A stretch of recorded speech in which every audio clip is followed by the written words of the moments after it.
दी print के YouTube channel को subscribe करें और ताज़ा अपडेट्स पाने के लिए बेल आइकन दबाएं। नमस्ते, आप देख रहे हैं दी प्रिंट की खास सीरीज पेज टर्नर। हर हफ्ते किसी नॉन फिक्शन या फिर पॉलिटिकल किताब का हम रिव्यू करते हैं और इसमें बातचीत करते हैं। मैं हूं ज्योति यादव और आज की हमारी नई किताब है ब्लेंड फेनेटिक्स। किताब का टाइटल बड़ा ही रोचक है और थोड़ा सा अजीब भी है। लगभग 200 पेजों की ये किताब है और इसमें 16 चैप्टर्स को शामिल किया गया है। ब्लेंड फेनेटिक्स का मतलब है बेरंग पागलपन। हालांकि ये पूरी तरह से सही अर्थ तो नहीं है, लेकिन करीब करीब सही मतलब है। इस किताब को लिखने वाले हैं भारतीय मूल के पंकज मिश्रा। यूपी में पैदा हुए थे, लेकिन साल 2005 के बाद से लंदन में ही रह रहे हैं। इलाहाबाद यूनिवर्सिटी से उन्होंने कॉमर्स में ग्रेजुएशन की थी और उसके बाद वो JNU आ गए थे, जहाँ से उन्होंने इंग्लिश लिटरेचर में मास्टर्स की। Pankaj Mishra western liberal thinkers और ग्लोबलाइजेशन के तगड़े क्रिटिक हैं। इस किताब का टाइटल अमेरिकी इंटेलेक्चुअल रेनॉल्ड नीबर के बनाए गए टर्म से लिया गया है। ब्लेंड फेनेटिक्स का इस्तेमाल पंकज मिश्रा अपनी पिछली किताब एज ऑफ एंगर में भी कर चुके हैं। अपनी इस किताब में Pankaj Mishra liberalism, globalisation, democracy, religion, fascism, populist और पॉलिटिक्स सब पर बात करते हैं। वो रेसिस्ट इंपीरियलिज्म का एनालिसिस भी करते हैं, लेकिन कहीं कहीं ये बात खटकती है कि वो हर संस्था और विचारधारा पर सवाल तो खड़े करते हैं, लेकिन आगे का रास्ता क्या है ये बात नहीं बताते हैं। वैसे अगर हम उनकी पिछली किताबों को भी देखें तो यही लगता है कि वो इतिहास के क्रूर विश्लेषण में यकीन रखते हैं। किताब के एसेज एंग्लो अमेरिकन डिल्यूजन्स यानी भ्रम के जवाब के तौर पर लिखे गए हैं। ब्रेक्जिट, डोनाल्ड ट्रंप का चुनाव या फिर कोरोना महामारी के प्रकोप के लिए दी गई प्रतिक्रिया को वो इसी भ्रम का नतीजा बताते हैं। पंकज मिश्रा कह रहे हैं कि लिबरलिज्म के जो ब्लेंड फेनेटिक्स हैं, उन्होंने ही तो ये मॉडर्न और अस्त व्यस्त दुनिया बनाई है।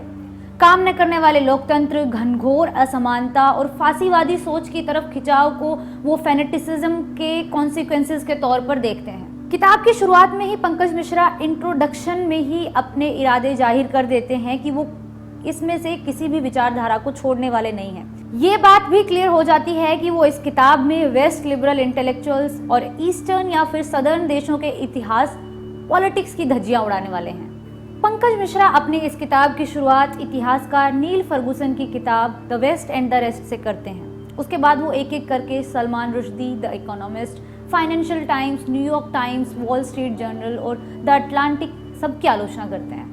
किताब का एक चैप्टर है the religion of whiteness, how to remember the First World War. इस ऐसे में वो पहले विश्व युद्ध के जो नॉन वाइट सैनिक थे उनकी बात करते हैं। वो लिखते हैं कि जब ब्रिटिश साम्राज्यवादियों को लगा कि मैन पावर की कमी हो रही है तो उन्होंने 1.4 मिलियन भारतीय सैनिकों को भर्ती किया। उसके बाद फ्रांस ने भी अमेरिका और इंडो चाइना के 5 लाख सैनिकों की सूची बनाई और लगभग 4 लाख अफ्रीकी अमेरिकी भी अमेरिका की सेना में शामिल किए गए थे। दरअसल पहले विश्व युद्ध के असली गुमनाम सैनिक ये नॉन वाइट लड़ाके ही थे। लेकिन पंकज मिश्रा लिखते हैं कि रिमेम्बरेंस डे के दिन हम कभी भी अपने वास्तविक इतिहास का सामना करने का जोखिम ही नहीं उठाते और हम आगे भी वही करते रहेंगे तो आने वाली सदी के इतिहासकार क्या सोचेंगे कि एक लंबी शांति के बाद वेस्ट वालों को क्या हो गया था कि वो अपने आप ही एक बड़ी आपदा में चलते जा रहे थे। उसके बाद एक और चैप्टर है the culture of fear.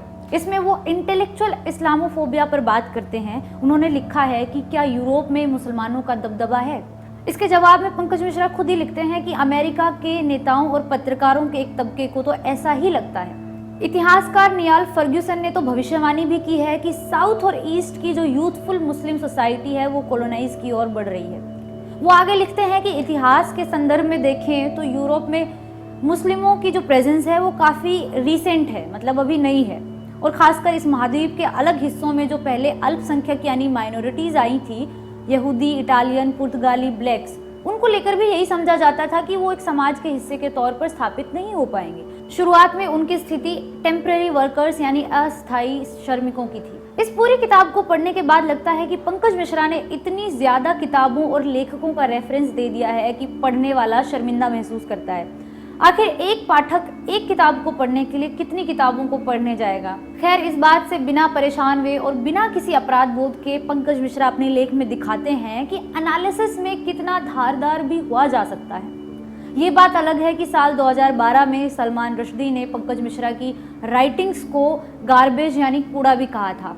Irony ये भी है कि उनकी इस किताब में द इकोनॉमिस्ट की आलोचना की गई है, लेकिन जब किताब पब्लिश हो गई तो उसके बाद इकोनॉमिस्ट ने इस किताब का रिव्यू लिखते हुए कहा कि आज के समय की घृणाओं को समझने का एक ओरिजिनल प्रयास।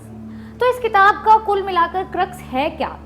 दरअसल इस किताब में जितने भी एसेज को इस्तेमाल किया गया है उसमें पंकज मिश्रा ने वेस्टर्न लिबरल विचारधारा की ज़बरदस्त आलोचना की है और उस माहौल को एक्सपोज करने का भी प्रयास किया है जिनमें इनकी विचारधाराएं इंटैक्ट यानी अक्षुण्ण रहती हैं। उदाहरण के तौर पर साल 2017 में द अटलांटिक में आए ता-नहेसी के 17,000 शब्दों के article my president was black का जिक्र करते हुए पंकज लिखते हैं कि बराक ओबामा की इस प्रोफाइल में सारी बातें तो हैं, पर ड्रोन से की गई हत्याएं, लीबिया, यमन और सोमालिया में बर्बादी, मास लेवल पर डिपोर्टेशन और व्यापारियों के सामने झुकने की आदत जिसने लाखों ब्लैक्स और वाइट्स दोनों को बर्बाद किया, उसके बारे में तो कोई जिक्र नहीं है। इसके अलावा पंकज मिश्रा लिबरल थिंकर्स के सेलेक्टिव आउटरीच और मनपसंद तरीके से बातों को घुमाने को भी टारगेट करते हैं। इस चीज़ को वह एक वजह की तरह पेश करते हैं जिससे पॉपुलिस्ट पॉलिटिक्स यानी राइट विंग पॉलिटिक्स के उभार को मदद मिली। फिर उसके बाद वो कश्मीर समस्या का जिक्र करते हुए लिखते हैं कि भारत के ब्लैंड फैनेटिक्स ने भी अपना आइडिया ऑफ इंडिया कश्मीर के लोगों के दिल दिमाग में भरने की कोशिश की।